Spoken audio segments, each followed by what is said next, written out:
What is up, everybody? This is RH Sports TV here, and in advance, I apologize for my lack of videos recently. I'll get the National League and playoff predictions up eventually, but I'm gonna try to do a reaction video at the end of every day of the NCAA tournament, and this is the first day of obviously first four. You know, the first four. Who cares? Obviously. Some people care. In this case, though, the only good games are the 16 games.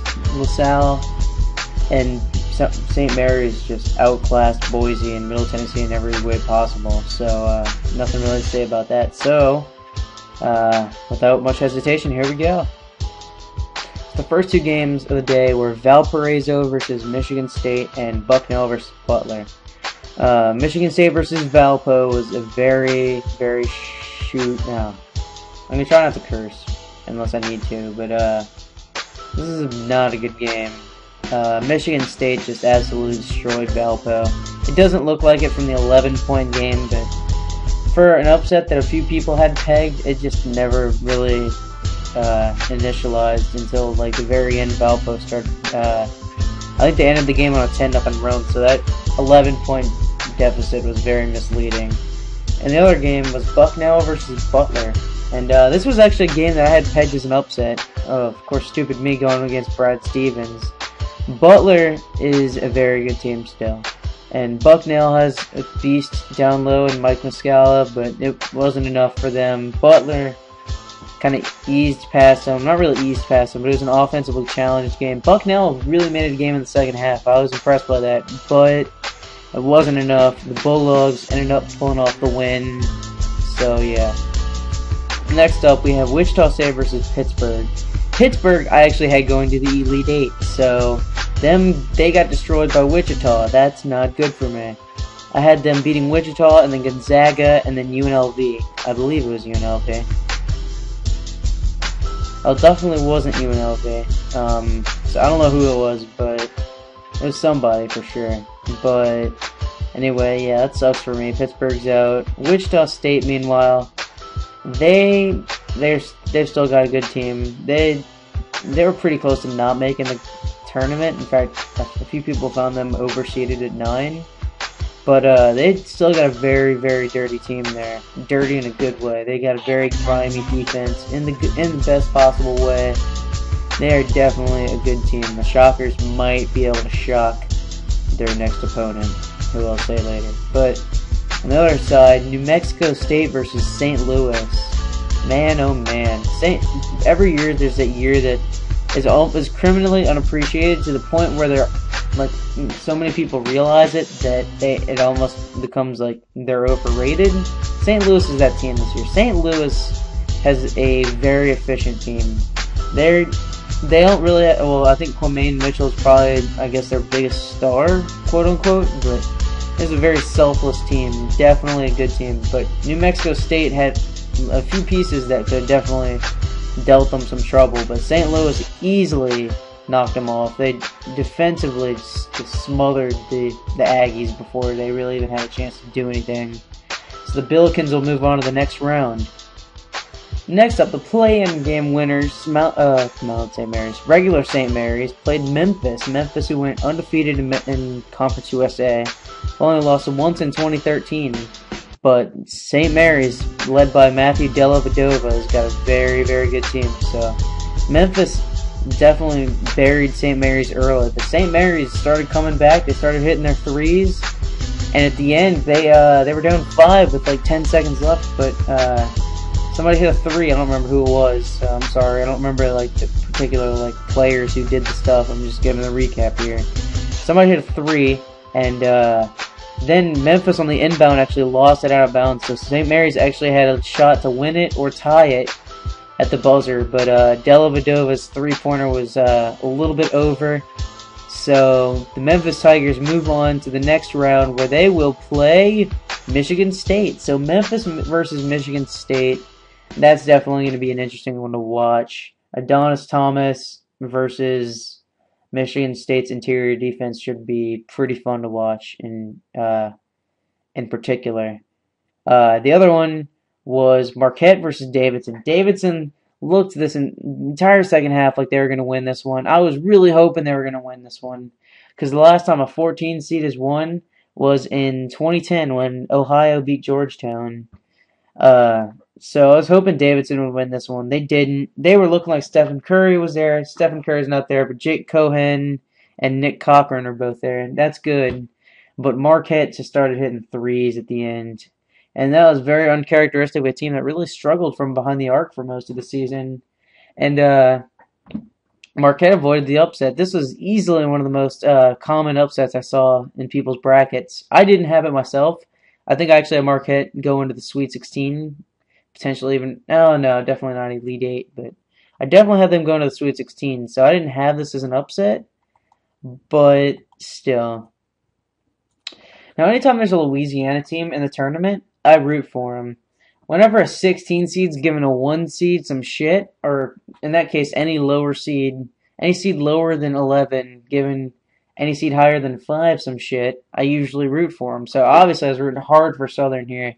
And they gave Gonzaga a hell of a game. I was really, really impressed by them. I don't know how they stuck around, but Kelly Olynyk really bailed Gonzaga out because they were on the ropes.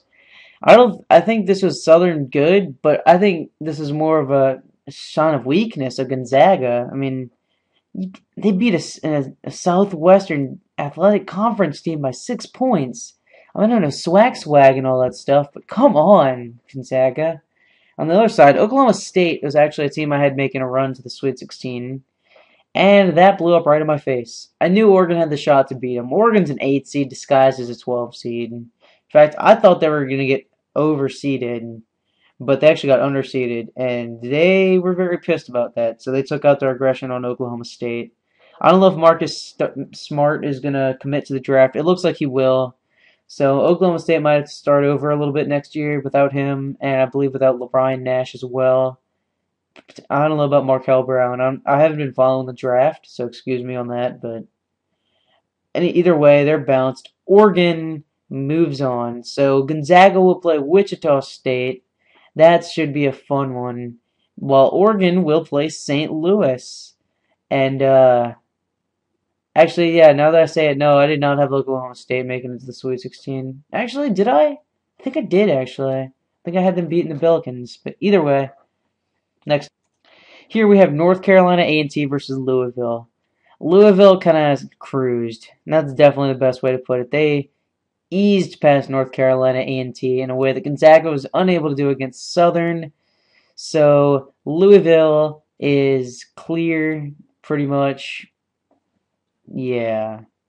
The other one was a little bit more intriguing. This was definitely one I had pegged as like an upset potential. I didn't have South Dakota State winning, but with Nate Wolters, who knows? Now, Nate Wolters ended up only going for 10 points, so that makes this 56-71 game a little bit more likely. But South Dakota State, did give the Jackrabbits credit. They really did hang around with the Wolverines.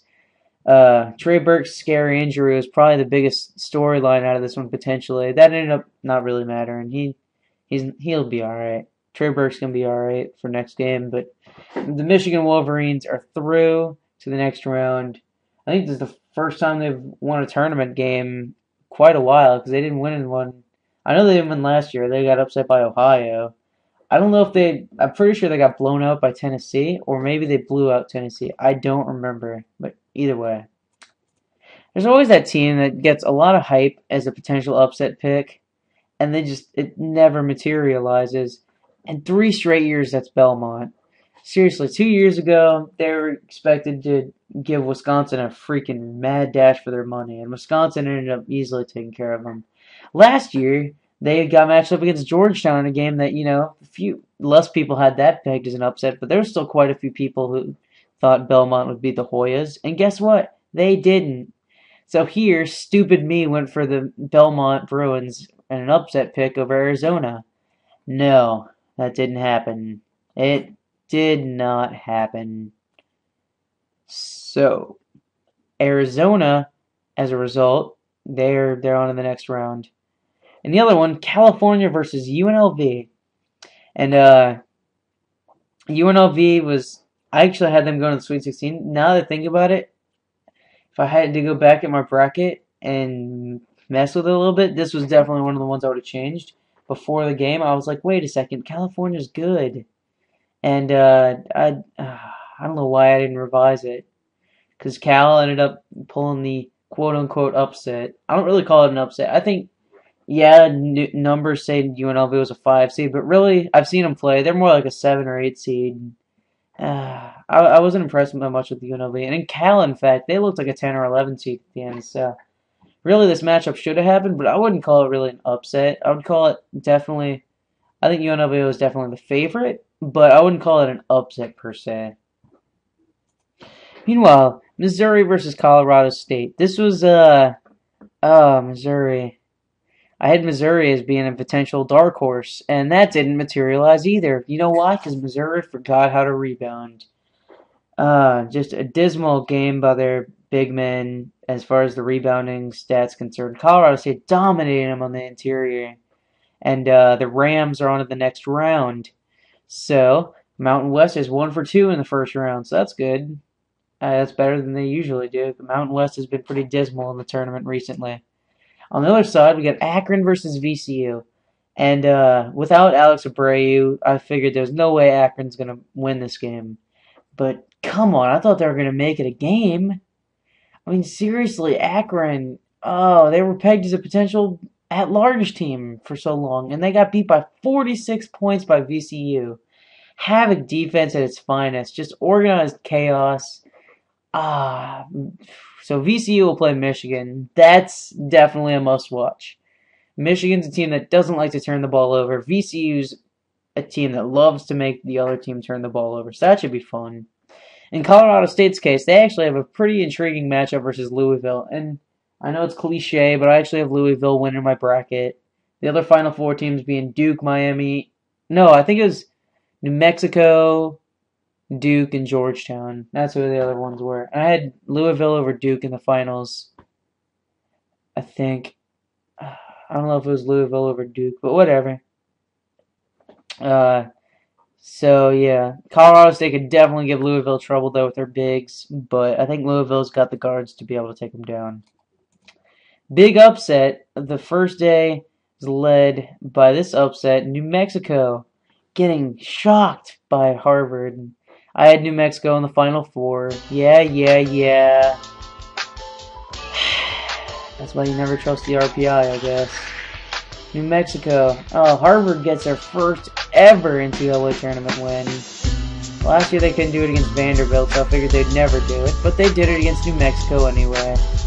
So, yeah. New Mexico goes down. Mountain West is 1 for 3. Colorado State and San Diego State, the only teams that remain. I don't have any faith in San Diego State, so it's just the Rams. Meanwhile, on the other one, if you thought the Akron VCU game was bad, at least VCU was exciting. This Syracuse-Montana game, I think quite a few people had that pegged as a potential problem for Syracuse just because Montana's got some good three-point shooters. But Will Cherry and I don't remember the other guy's last name was Jamar, though. Montana. 78-31 right now. I'm happy as an Orange fan. So, New Mexico, or no, I'm sorry, Harvard will play Arizona, and I think they can beat Arizona. But if Arizona loses it, they have no excuse whatsoever.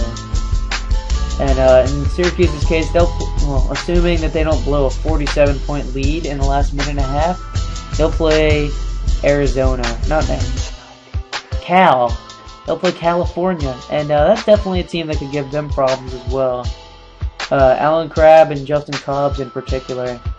That could be interesting, but I definitely like that matchup a lot more than I do the Syracuse versus UNLV matchup that I predicted, and I had UNLV winning.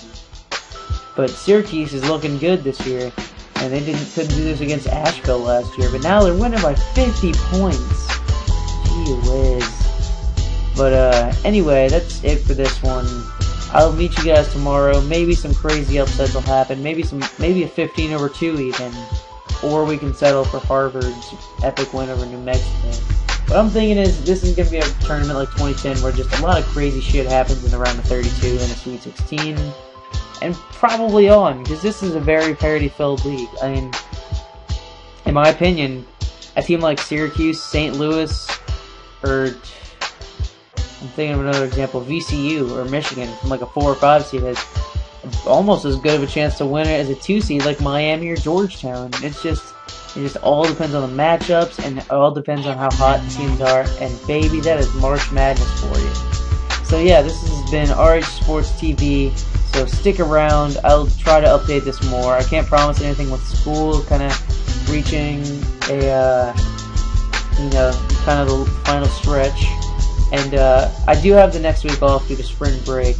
So I'll definitely be able to update a little bit then with my MLB, and also maybe a little bit of NBA or NHL. Who knows? I'm not really following either of those too much. All I know in the NBA is Miami and Denver streaks, and the fact that the Phoenix Suns aren't doing anything this year. But yeah, I'm gonna enjoy Syracuse being good before the NCAA cracks hard on them, because if they go under an investigation, as long as they don't completely F it up like they did with Miami, then they're going to find something wrong. So yeah, this has been, I've already done my outro.